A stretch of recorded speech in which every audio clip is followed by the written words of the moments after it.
que le quiero preguntar sobre esto, ¿no? Sobre la derecha no hiperventilando, pero ahora la derecha no sé si hiperventilar o no, pero está reaccionando de manera muy fuerte frente a la aprobación de la ley de amnistía.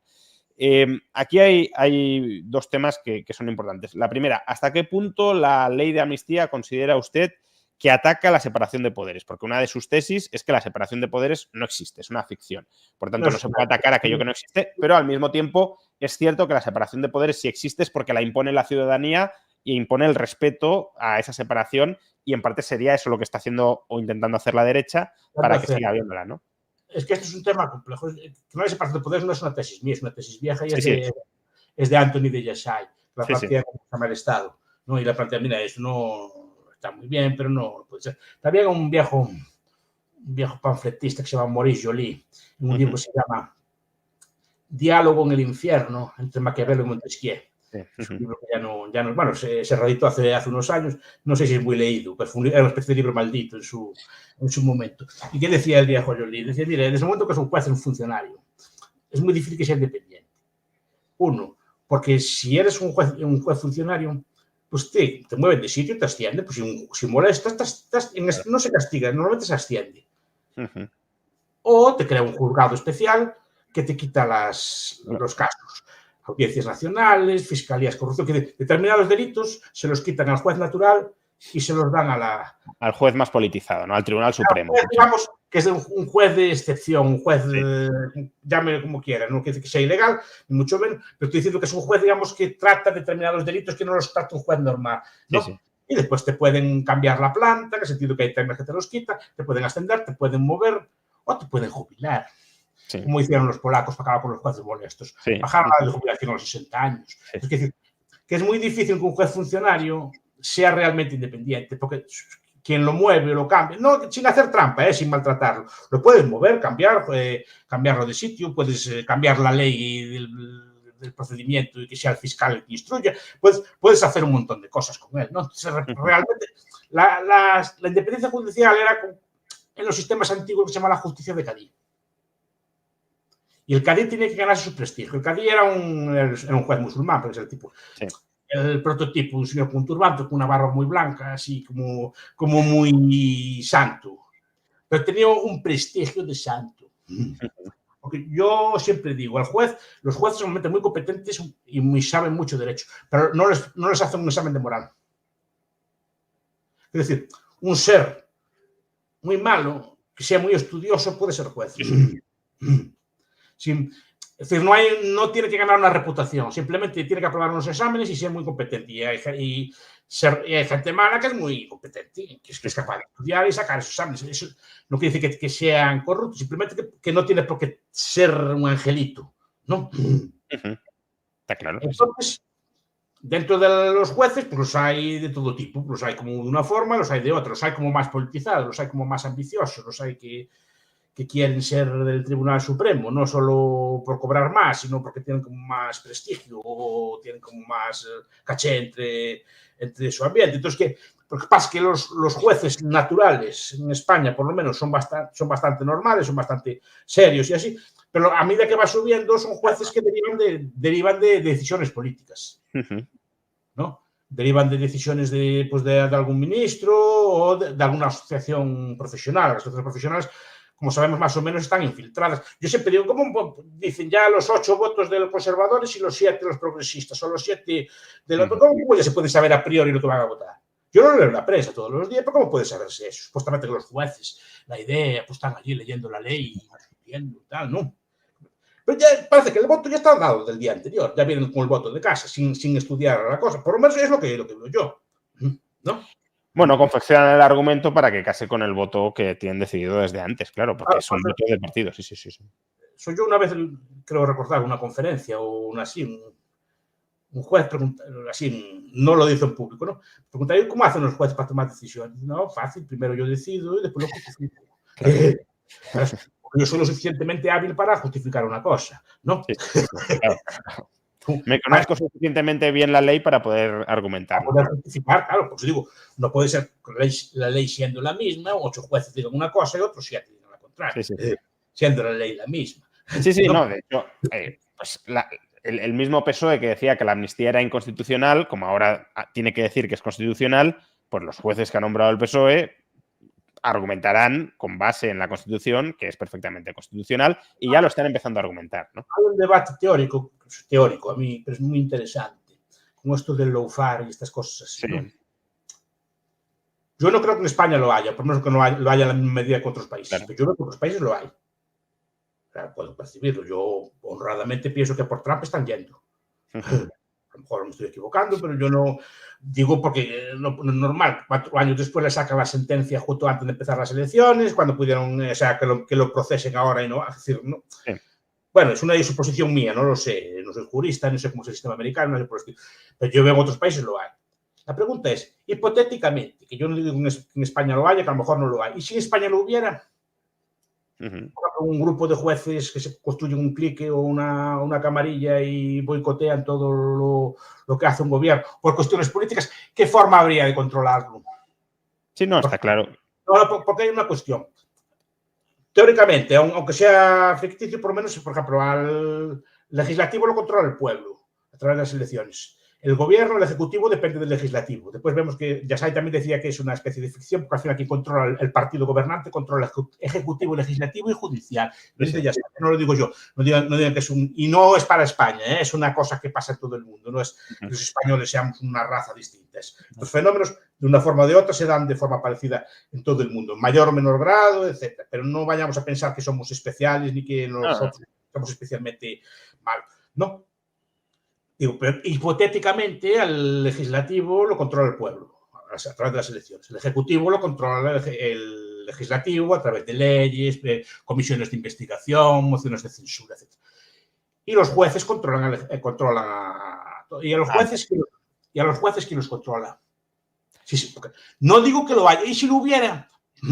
No. ¿Quién controla a los jueces? Sí, pero también, según cómo diseñes el Poder Judicial, puedes tener contrapesos internos para que unos jueces se controlen entre sí. Es decir, si un juez practica lawfare, puedes recurrir a esa sentencia para que otro juez la revise. Los políticos no se controlan a sí mismos, ¿no? Que es injusto. Bueno, hombre, hasta cierto punto el Parlamento controla al gobierno. Debe incluso el Parlamento estar sujeto a un control de fuera, ¿no? Sí. Y el juez, como colectivo, no, es que digo que es un debate teórico, no digo que esté bien mal.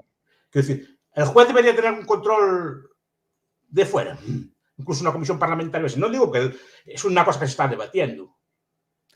No, pero pregunto, ¿por qué no? Es decir, ¿por qué el juez puede controlar al político y el político no puede controlar al juez? Es que sino que el juez es que se controla por otro juez. Hombre, el juez puede controlar al político si el político no controla al juez. Porque si el político controla al juez, el juez no puede controlar al político. Pero es recíproco. Porque si no creas como un grupo que no está sujeto a ninguna ley. Que decir, no está sujeto a ningún control externo. Por eso digo que no digo que lo haya, pero digo hipotéticamente, imagina una camarilla de jueces que controlan a su... No sé qué juez te decía que si tienes 7 votos en el constitucional controlas todo. Bueno, ya se está viendo. Vamos. No, y llegan con esos 7, y esos 7 a lo mejor si los controla, ¿quién los controla a ellos? Creo que es la sala tercera, hay una sala en el Tribunal Supremo que los puede controlar, o una cosa así, pero bueno, ¿y si están en comandita? ¿Quién los controlaría? ¿No? ¿Qué hacer frente a unos jueces que, por ejemplo, que te boicoteen? Es un debate que hubo hace poco en Israel, por ejemplo. Sí, sí. Antes del atentado, ¿no? Pero de hecho estaba con ese debate, porque los jueces no le aplicaban las leyes a Netanyahu, se las echaban abajo todas y quería hacer reformas y no podía ninguna. Y Netanyahu quiso cambiar la ley de los jueces y de ahí venía todos estos líos que había revueltas populares y manifestaciones y cosas por el estilo a defender a los jueces. Cuidado, con cierta razón también, ¿no? Pero la pregunta es ¿quién los controla, hipotéticamente? Porque estamos suponiendo que los políticos son todos una banda de bandidos, que hay veces de control y que los jueces son una especie de ángeles así de barba blanca. No. Que son personas como los demás, la mayor parte será buena, no estoy diciendo eso, pero ese fenómeno puede darse. Claro que se puede dar, pero que el poder que tiene el Ejecutivo es extraordinariamente superior al que tienen los jueces, especialmente a los jueces naturales, y como contrapoder del Ejecutivo, que ya lo tiene prácticamente todo, pues mejor que esté a que no esté, porque si ya le das al Ejecutivo el control del judicial pleno, pues ya tienes una tiranía perfecta. Más o menos ya lo tiene. Ya alguna vez hemos comentado que los estados siempre están en anarquía y están en equilibrio entre ellos. Algunas veces dominan algunos factores por otros. A Dilma Rousseff la echó abajo un juez. Sí, sí. Un juez que después entró de ministro en un siguiente gobierno. Sí. No, que se dice pronto, pero no, parece que era un angelito. Era un señor político. Sí. Bueno, y eso que encarceló a Lula también, claro. No, claro, fue encarceló a Lula, claro. Por eso sí. Pero bueno, volvamos a... Porque es que nos estamos... Es un debate que muchas veces, claro, como es este caso concreto y entendemos que Pedro Sánchez lo que quiere hacer es dominar a los jueces y yo entiendo que no está desencaminada la crítica. Pero hay que discutir también este tipo de debates, que se da por sentado que hay una división así pura y que unos son como más buenos que los otros. Y no, pero en este caso sí hay una clara interferencia en la independencia judicial. En este caso sí. Pero mi pregunta no va sobre este caso. No, va más en general, está claro. Más en general, ¿no? Y estos debates no se hay. Parece que hay una parte como que es más sana que el resto. O son todos o no es ninguno. No tiene por qué ser más sana, pero sí creo que hay una parte que tiene más poder que la otra ahora mismo y que, por tanto, si vacías aún de más poder a la otra, pues ya te queda la balanza o el equilibrio. Si estamos diciendo que el Estado internamente está en una anarquía, pues uno de los pocos contrapoderes que hay frente al Ejecutivo es el judicial, y si ya el judicial también cae, pues entonces es que ya no tienes... La anarquía será interna al Ejecutivo, pero poco más habrá ahí, ¿no?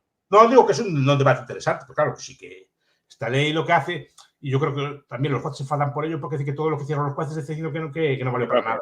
Sí. No solo que no valió para nada, que hasta probablemente pudieron abusar. Sí. Que usaban, que hacían juicios políticos, ¿no? Y lo que están diciendo, claro, los jueces lo ofenden y es normal que lo ofenden. Y que han pactado crear comisiones parlamentarias para revisar las sentencias judiciales, que claro, entonces ya es crear en el Parlamento una última instancia. Un gobierno de convención, como la convención de la Revolución Francesa, que juzgaba también. La francesa condenaba a muerte, si no eran políticos, claro, sí. Eran políticos, pero también eran jueces, juzgaban allí. Entonces, claro, eso no es buen modelo tampoco. Pero digo que tampoco nos hagamos ilusiones que eso se puede, o los jueces están fuera del sistema político, o si no siempre va a haber interferencias. En el sentido, porque si no es una ficción así, como el legislativo, el ejecutivo y el judicial, pero yo veo que quien controla el PSOE en estos momentos es capaz de controlar el ejecutivo, el legislativo y en parte el judicial. En parte. Es una persona, no hay división de poderes. Quien es el soberano en cada momento. Pero aún no de una manera absoluta. Es decir, que aquí también la separación de poderes... Porque después digo que es anárquico. Es gradual. Pero al final, ¿es verdad lo que estoy diciendo? No. Parcialmente cierto, pero Pedro Sánchez no puede escribir cualquier sentencia de cualquier tribunal en España. No, de cualquier tribunal no. Pero es que cuando... A ver, claro, no es un poder absoluto. Además, hay autonomías que lo frenan y hay jueces, cosas por el estilo. Pero cierto control sí que tiene. Entonces, seguro que esta ley, no sé si apostable, si esta ley de amnistía pasa al Parlamento, yo creo que la hacen constitucional. Hombre, por supuesto que la van a hacer. Vamos, es una apuesta que no cogería a nadie, porque ya sabemos que va a ser así. Claro, ¿por qué? Por supuesto, porque el poder judicial, por menos sus cúpulas, están en parte. De ahí vienen todas estas batallas por el Consejo de General. Sí, claro. Y por eso Rajoy no lo quiso cambiar. No, por supuesto. Los políticos que van a querer cambiarlo si así controlan a los jueces, que además los juzgan a ellos, ¿no? A través de... Si quisieras algo independiente, hipotéticamente tendrías que tener un sistema judicial externo. De gente... Por sorteo, por ejemplo, que se escogiera el Consejo General del Poder Judicial por sorteo entre jueces. Entonces ahí no controlas a quién es seleccionado, ¿no? O de otra forma, sí. Pero sobre todo, si puede ser externo, mejor.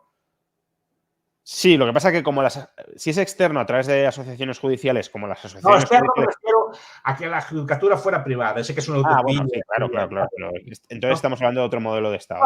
El modelo, repito, del modelo del juez que tenía que ganarse el puesto como juez. Sí. Que no es soy juez porque aprobé un examen. Soy juez porque llevo 50 años de juez y la gente me escoge a mí como juez, porque eran jueces que competían. Sí, como los tribunales de arbitraje privados hoy en día. Es decir, y para hacer un pleito las dos partes tienen que estar de acuerdo con el juez. Entonces, si un juez tenía fama de corrupto, una de las partes ya no lo iba a creer. Por eso la gente así como muy también serían bandidos, como... Claro, claro. ¿No? Habría de aquello. Pero se entiende que la idea es esa, que es una persona que tiene fama de austera, de santas y que tiene un prestigio, digamos. Sí, sí. No es por el mero hecho de sacar un examen y ya está.